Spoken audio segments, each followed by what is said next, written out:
So I'm just going to go ahead and get started. Welcome. I think I mentioned this earlier, but if you're just tuning in now, we are making jambalaya, which is one of the recipes that we shared with you on Tuesday. Let's see. First things first is that I already tied up my hair, put on my apron, rolled up my sleeves, and washed my hands. So the next thing I want to do is I want to read the recipe. We'll go more in depth about this week 3, but I'm going to go ahead. I have a hard copy of our jambalaya recipe with me right here. And I'm going to go ahead and read through it once over, noting the ingredients, noting how much ingredients to make sure I have enough of it, and noting all the tools and if there are any preparations I need to do. Jambalaya is a pretty straightforward recipe, so there are no huge prep. Okay.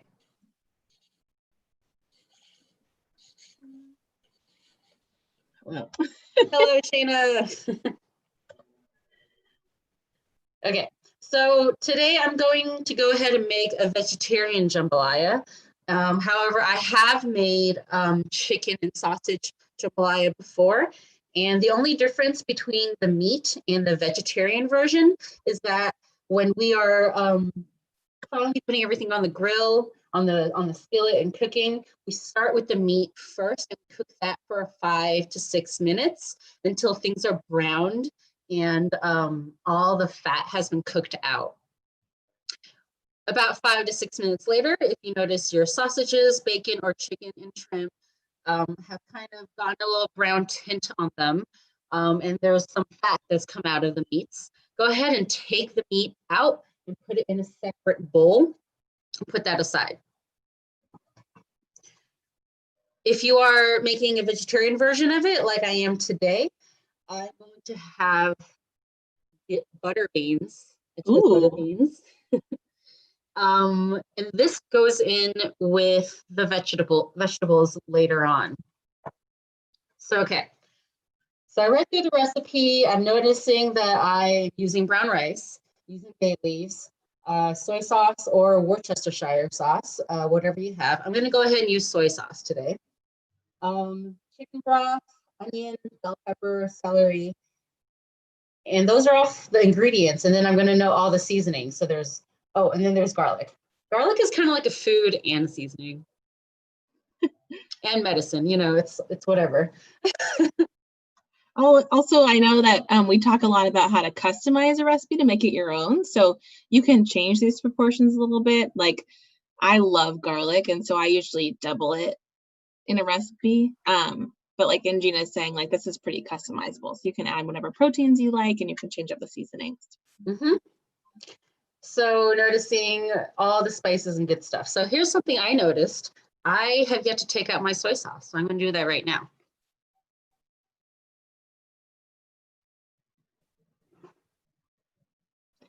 Awesome. And so I think one of the things that we mentioned in the class on Tuesday is that knowing how to chop and dice and mince and have good knife skills will really be a good foundation for you for cooking. And so Gina's going to talk about a little bit of that today too. Mm-hmm.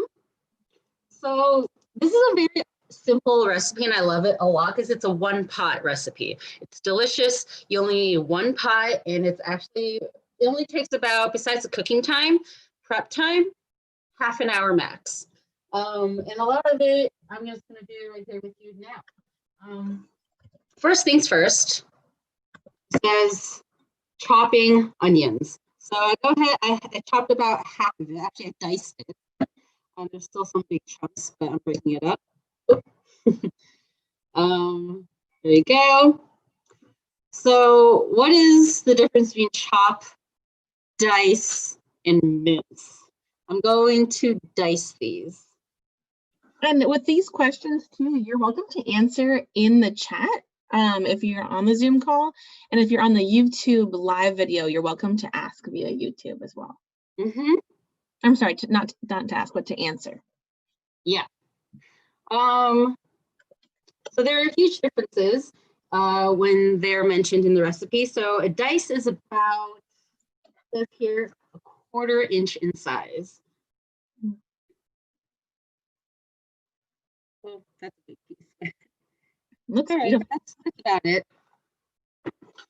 And another big knife skill that we want to talk about is that when we have round things like onions, one of the first things we want to make sure of is to get a flat surface. I did some TV magic and prepped it beforehand, but here's half an onion. I initially cut it in half and then worked on one half, and here's the other half. This is super fun. Everyone cuts onion in different ways. So I'm going to go ahead and do it one way. Sheena, do you have another way that you cut onions? Yeah, I always like to, like you said, make a flat edge.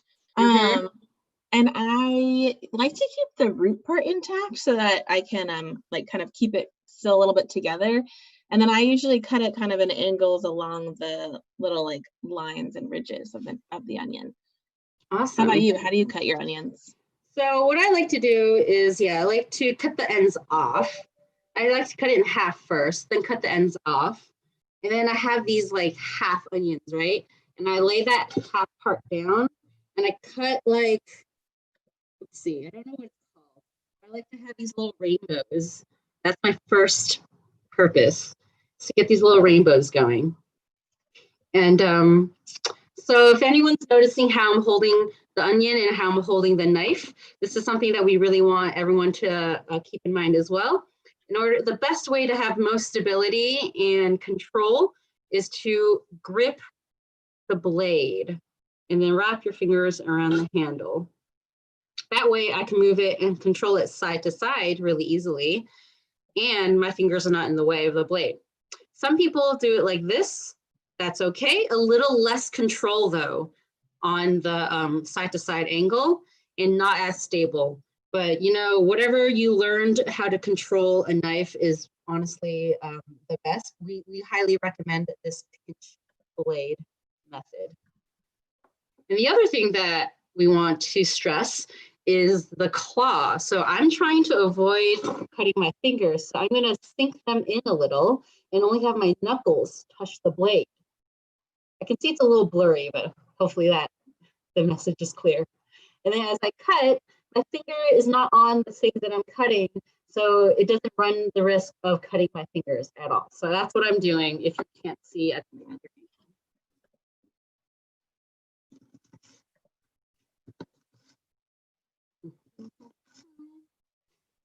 Usually when I come down to the last part, this rounded part, I put that aside and I'll finish that off later.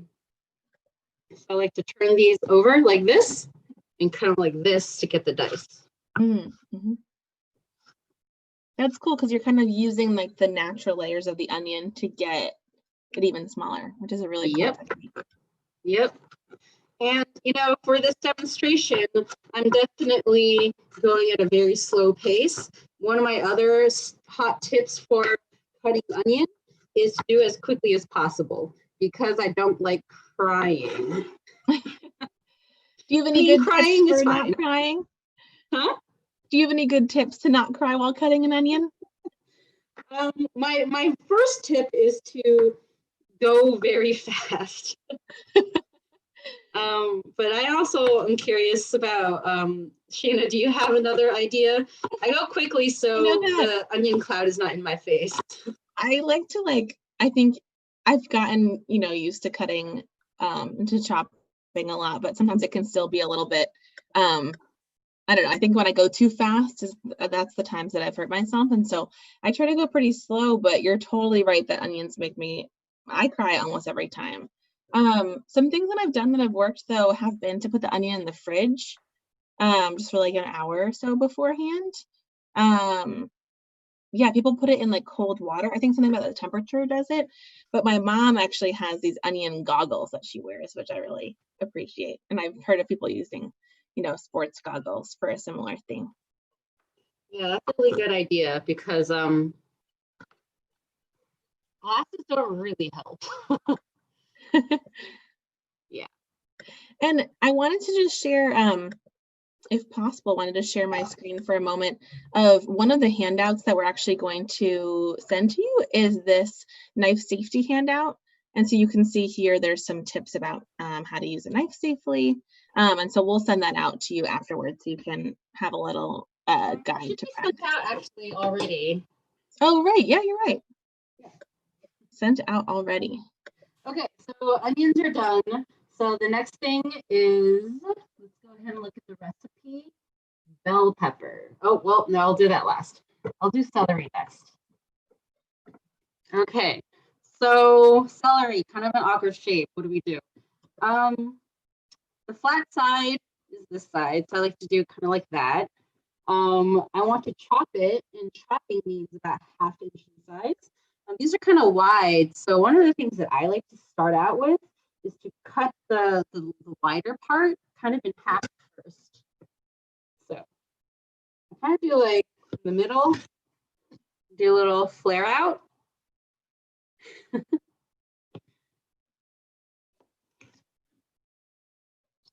recipe asks for 3 stalks, so here's 3. And then I like to stack them. I'm all about efficiency here, you know? I love it. And then, yeah, I'm gonna go ahead and go for it now. Before we chop our veggies, one thing that we did mention in the recipe is that we wash everything. So I did wash this all before I started today's video. And washing is always important for your produce, especially now during COVID, but it's always good to make sure you wash the outside of fruits and vegetables, making sure you get like all of the dirt off and any of the bacteria or other things that could be on it. But it's also good to wash when you use canned produce to wash the tops of the cans as well. Mm-hmm. And I did do that because I'm using canned beans today, and I washed it right before this video. Okay, so I've cut it. I put it in my prep bowl, put that aside. Okay, the next thing is I believe I have one more garlic clove to cut. Go get my garlic.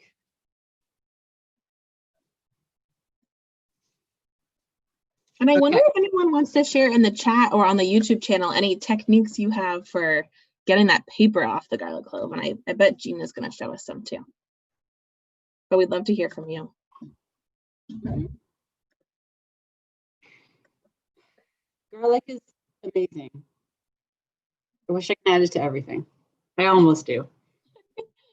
Garlic smoothie, garlic pie. Add it to my pies. I'm just kidding. Okay, so this is my method of mincing garlic. So it's in the skin. We don't want to eat the skin. I like to put it underneath the blade. Oh, it's rolling underneath the blade. And I like to make sure my fingers are not underneath the handle either, because I don't want to crush my own fingers. And so you can do it quick, you can do it slow, but I like to kind of be a little fast with it. Just smash it like that. And this removes the skin. And it also kind of pre-minces it for me. Okay. I like to cut off the end right there. It's a little woody and fibrous. I don't like to eat it. I'm sure it's flavorful though. And same thing, claw and pinch grip. But Shana, I think you do it differently, right? You make sure your fingers are not even in the vicinity at all, or is that? So with mincing, I really like personally to actually hold the knife with my dominant hand and then place my other hand on top like you have it now, just because it's so small that I can't really get the claw in there safely. And so I kind of go back and forth over it. I see. To get it small Yeah, enough. That's probably a really good idea. If you're scraping on your chopping board, I'll recommend doing the dull side, not the sharp side. So always kind of bring the garlic back to middle and then go ahead and mince. So what is mince?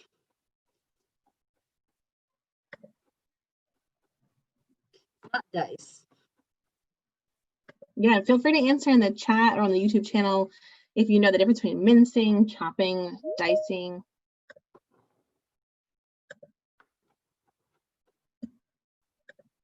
And I'll also share, so we actually, one thing that you already got in your email last week is a little kind of handout about different cutting techniques. So you can see, like Gina modeled, there's a way to hold the knife here, also like using a rocking technique, and then a couple of examples of what a chop looks like versus a dice versus a mince versus a julienne. And so feel free to keep that. I like to keep something like this on my fridge, just so I always have a little guide for how to do it. Okay, so I think this is a well minced. So go ahead and use the double side and take it onto my cut bowl. Okay, so what do I have left? I have this bell pepper. Okay. All right. So this is a very interesting shape. How do people go about cutting this awkward, rocky produce? Do we eat this? Not entirely, right? Looks a little rolly to me. It's a little rolly. Yeah. I actually try to remove the little stem first. So I cut around the crown. Do a little slit here. Sheila, do you take this part off first too, or what do you do first? You know, I actually, I love bell peppers and I, cut them a lot. You do. I like to just chop the top part off, and I can demo it that way in a different cooking demo, but I like to chop that top part off so I don't have to like use such a big knife in a circle. Yeah. And so I'll like chop that part off and then I usually cut it down the other way. I see. Yeah. Sometimes, yeah, you don't have to use a knife. I just go ahead and use it just to kind of get a clean cut. I'm not as skilled to not. So I'm going to use that flat surface that I kind of just created by removing that stem, and I cut it in half. It reveals the seeds in the pit. I don't want to eat this, so I'm going to go ahead and remove it over the sink, which is my compost bin at the moment.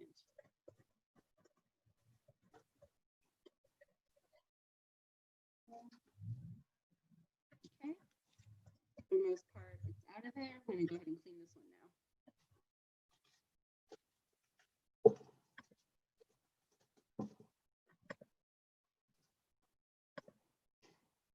All right, still kind of an awkward shape, and I don't really like to cut it yet. So we're chopping it.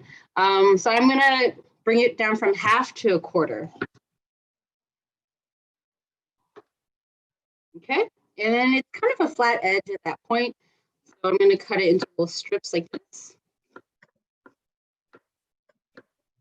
And, sometimes you're like, I'm a little lazy. I don't really know if I want to have perfect chops, perfect dice. It's a good time to think about your recipe. And our recipe is that we're cooking these veggies down pretty far in a one big old pot.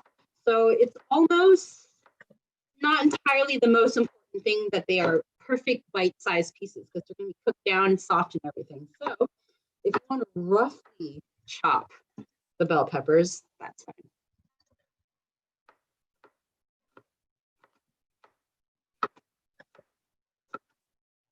And so what's the difference between a rough chop and a chop, Gina? So we would like to say a chop is about a half inch. So about kind of like this.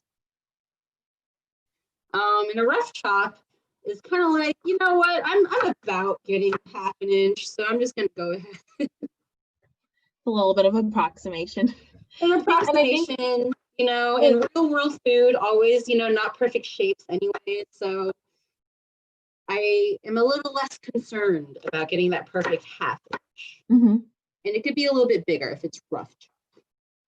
And one of the reasons why we want to cut things just to a more uniform, like a more even shape and size, is mostly just for cooking time. So if you have one chunk of bell pepper that's like this big and one chunk that's this big, they're just going to cook at different times. And so it doesn't need to be super, super exact, especially while you're learning.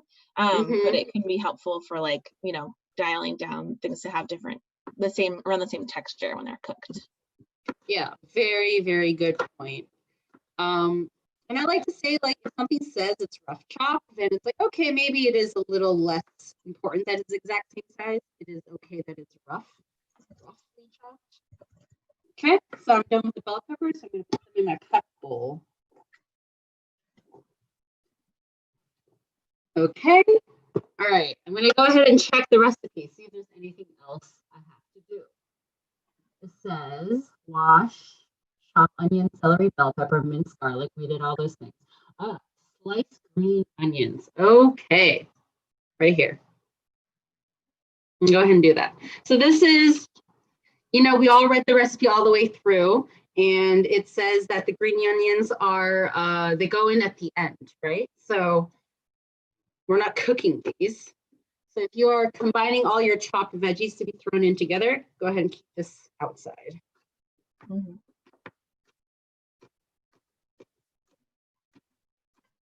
And I think Gina already mentioned, but you can see how Gina's got her fingertips out of the way of her knife blade. And so you can use your knuckles as a guide to make sure that you keep your fingertips safe. Mm-hmm. I love green onions. Me too. My What's your honest favorite secret, green onion recipe? Yeah. I think you can add it to a lot of the things we're making in this series. Yeah. Have you ever made like a green onion like omelet or green onion pancakes or anything like that? Have I? Mm-hmm. Yes to like omelet, and I always like to have it fresh, so it always goes in afterwards. Oh. Yeah. But my favorite thing that I like to have green onions in, at the moment at least, is congee or juk. Oh, yeah. Rice porridge. Yeah. And congee is one of the recipes that we sent out in the email, and so it's a really great recipe. It's another similar one that you can customize with whatever you really like. But yeah, scallions are so good on that. Okay, so I'm done with all the little veggie produce prep. I haven't measured out the seasonings yet, but I'm going to go ahead and do that as I'm warming up my oils. So I'm going to look at the recipe right now. It says medium high heat. Great, I'm going to go ahead and do that. Hello, moved over. Okay. All right. Go ahead and set it to medium high on my stove. And it says 2 tablespoons of canola oil. Right here. So we're using canola oil because it's really great, like general cooking oil. It has a really high smoke point, which is a good idea when you're sauteing foods or just kind of needing a very general oil to use. 1, 2. You said it was 2 teaspoons or 2 tablespoons? Tablespoons. Awesome. How do you know? I know that it can be kind of tricky on a recipe to see teaspoons versus tablespoons, especially because the abbreviations are so similar. So you can see the teaspoon and the tablespoon that Gina has. The smaller one is the teaspoon, and the larger one is the tablespoon, and it's 3 teaspoons per 1 tablespoon. And these measurements are actually based on, they used to just be people's spoons that they had around the house, and now it's a more uniform measurement. But teaspoon is often abbreviated TSP, lowercase, and tablespoon is often abbreviated capital T, BSP. And so you might see that on some of the recipes that we've sent out. Yeah. So one of the things I like to do as the oil is heating up is that I'm going to measure out my spices right now. So I noted all the spices and figured out and got it all out ready to go. So I'm doing that right now. And I also noticed in the recipe that it was all at the same time. So go ahead and put that all in one. So I got the time, my oregano, garlic powder. So I'm using a half teaspoon right now, and some of the seasoning spices asks for half and 1 teaspoon. So, you know, I just scoop twice for the 1 teaspoons and 1 time for all the half teaspoons. All right, half teaspoon of oregano. I think this is it. And feel free to lower it or increase it according to how much you enjoy these spices. Salt goes in now too. Okay. Here's my trick in terms of manipulating the heat. If I think it's just about warm enough and I'm not ready for it, I take it off the stove really fast. So how do folks know if the oil is hot enough? And again, you can answer in the chat or you can answer on the YouTube link itself. Some people can just look at it. Can you see, Shanna, if it's moving or not? It looks actually pretty shiny. It looks like it's like loose and slippery. Mm-hmm. Yeah. So one way that people do it is just by looking at it. You can tell that the oil is warm when it kind of moves around really fast. It has kind of like liquid running lines. And another way to find out is to throw something in it. Okay. Few bubbles, but not a lot of bubbles. Oh, I can hear it now. So I'm going to go ahead. It's just about ready. So go ahead and look at this recipe one more time. It says add onion, bell pepper, celery, and garlic. Okay. And I also believe that this is when we would add our protein, which is my beans, right over here. Okay. And I'm going to use my tongs today. Okay, as you can see, this little onion piece that I threw in there is sizzling. That means it's ready. Nice. So again, this is a great one-pot recipe. So this is all I'm using.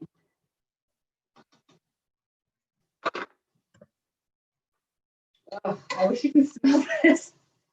But I know, Shanna, that you make a lot of garlic, so... It smells great.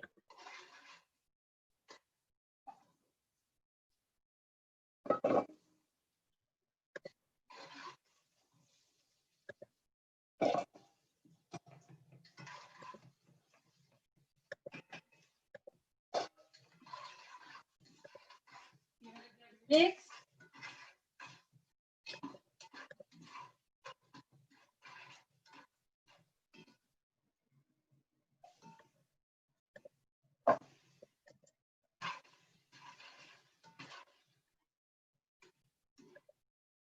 Are those the beans, Gina? Say that again? Are those the beans? Those look good. Yeah, those are the butter beans I'm using today. This is a How did you pick butter beans? Jambalaya. What'd you say? This is a vegetarian jambalaya. What was your question? Oh, nice. Oh, I said, how did you pick butter beans? Like, there's so many options for beans. There are. Well, you know, I looked at the recipe and says, choose your favorite beans. And I was feeling big white beans. Yeah. How do you choose beans, Shayna? I'm a big fan of black beans. I feel like I use them a lot. But I also really love chickpeas. So I always have those in my house. So I would probably add one of those, but I think that any bean would be really good. And I love that the beans that you have are so big. Butter beans. I think I like the name of it too. Butter beans. Yeah, I think they're named because they're like buttery consistency. Perfect. So in the recipe we said let that cook for about 5 to 6 minutes. I'm going to go ahead and take a note of the time. I put this in about a minute ago. It's 12:41. So it's going to cook for another 5 minutes. And in that time, I know the next few steps are that I was going to add the seasoning and I was going to do the rice and the vegetable broth. So I'm going to go ahead and measure out the rice right now.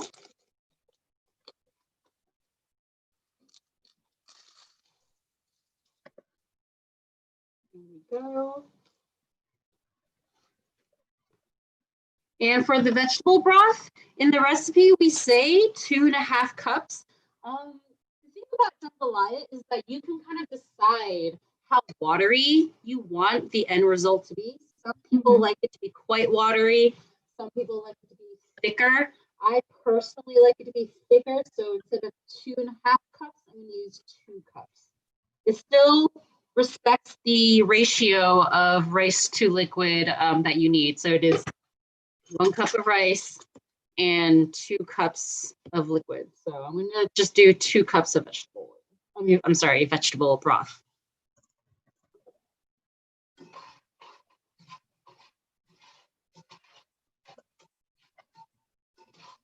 Give it a good mix to make sure everything kind of has contact.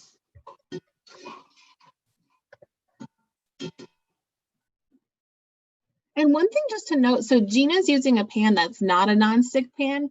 If you were using a nonstick pan, it's best not to use a metal utensil. So if you're using a nonstick pan, you just want to make sure that whatever you use on it is something that won't scrape the lining. So like a rubber spatula could be good, or a wooden spoon or something like that. Yeah.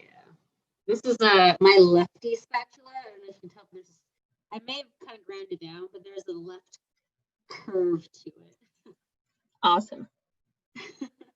I'm left-handed. Okay, so we don't necessarily have to watch the rest of this because there's a few, the steps are really simple. I will go up to when I cover the rice, but once you put everything else in, after the 5 minutes is up, you cover it, reduce it to low heat on the stove, and you let it cook for 35 to 45 minutes. That's it. So I'm gonna go ahead and recap what we did.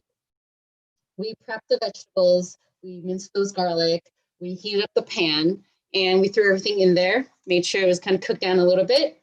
And then we're going to add the rice and broth and cover it and wait. So there's really like 3 steps to this recipe, so it's super easy. It sounds great. I feel like I can smell it from here. I can see it in the other screen. I can see the steam going. It looks beautiful.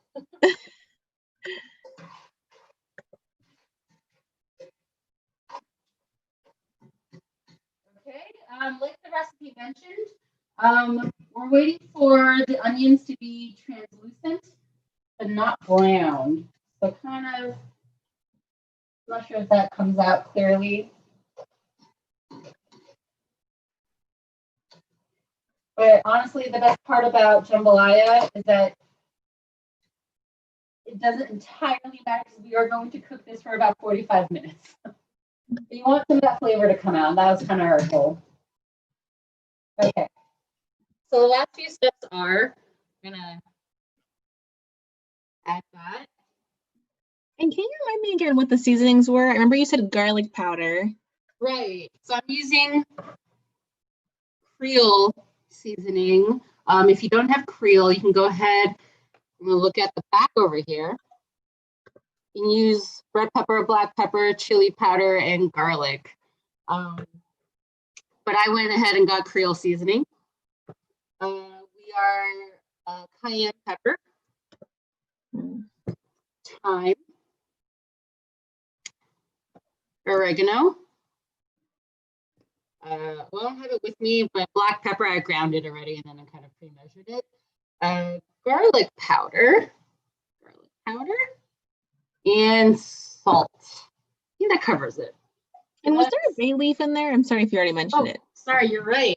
It's right here too. Bay leaf. I know the first time I used a bay leaf, I just want to tell you so you don't make the same mistake as me. You put a bay leaf inside, but you would just want to make sure to take it out. So you don't want to like actually consume the leaf. You want to have it in while it's cooking and then take it out. Thank you. Yeah. 2 bay leaves. Throw it in there. There we go. Okay. So here are the final steps. It's translucent. It looks good. Smells good. Go ahead and add the rice. Go ahead and add the seasoning. Give it a good little mix.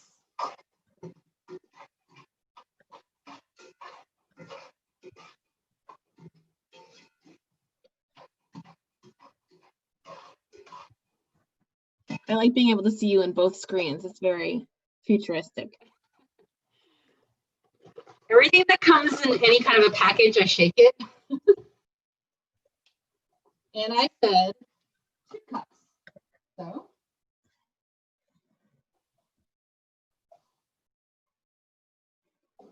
1 and 2. So my fun tip is that I like to use that liquid, and when I'm pouring into dry goods, I pour on all the little sides where the ingredients have crept up to bring it down. Okay. That didn't bring everything down, so I'm going to use my tongs and scrape it down.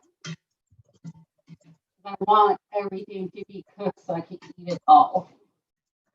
Okay, so things are rather submerged right there. I'm gonna put a cover on it, and then I'll set my timer. It's an important step because it's easy to forget. I'm gonna set it for 45 because I like my rice soft and the consistency to be thick. So start that.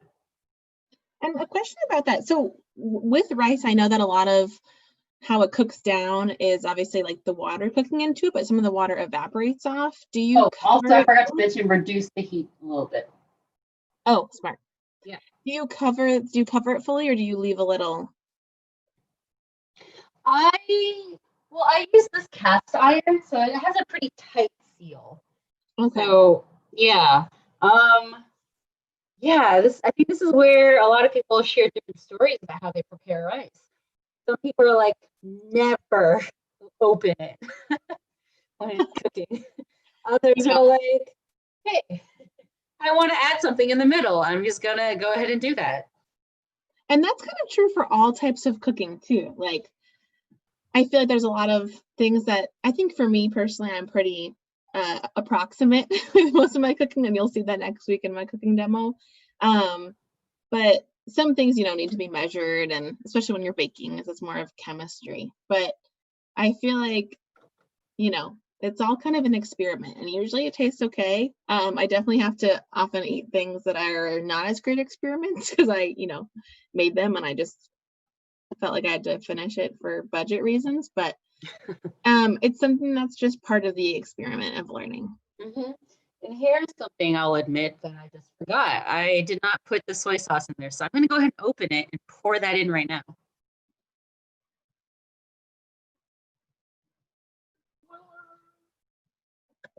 And I'm using soy sauce instead of Worcestershire sauce because I know that a lot of people might have that instead of the Worcestershire sauce instead. You can use both. Either one's fine. Okay, let me close that again. Sorry, I do not have a final product already to show you, but that's it. It's something that we can, so one of the things that we would love to do is just share some of our pictures with you. And so we'll be using a hashtag if you use social media. I'll put it in the chat and I'll put it on the YouTube stream as well, but it's Cooking Matters at Home.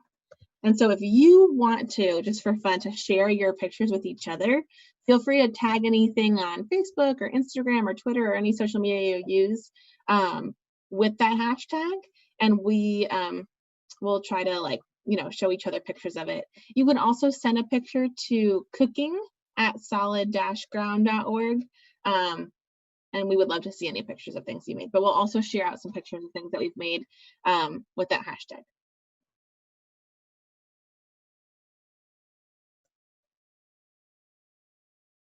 Oh, Jean, I can't hear you all of a sudden for some reason. I don't know if it's just me.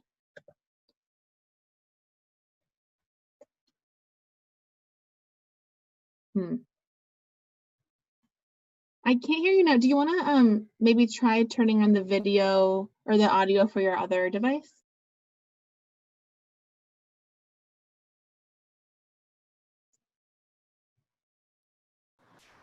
Hello. Hi.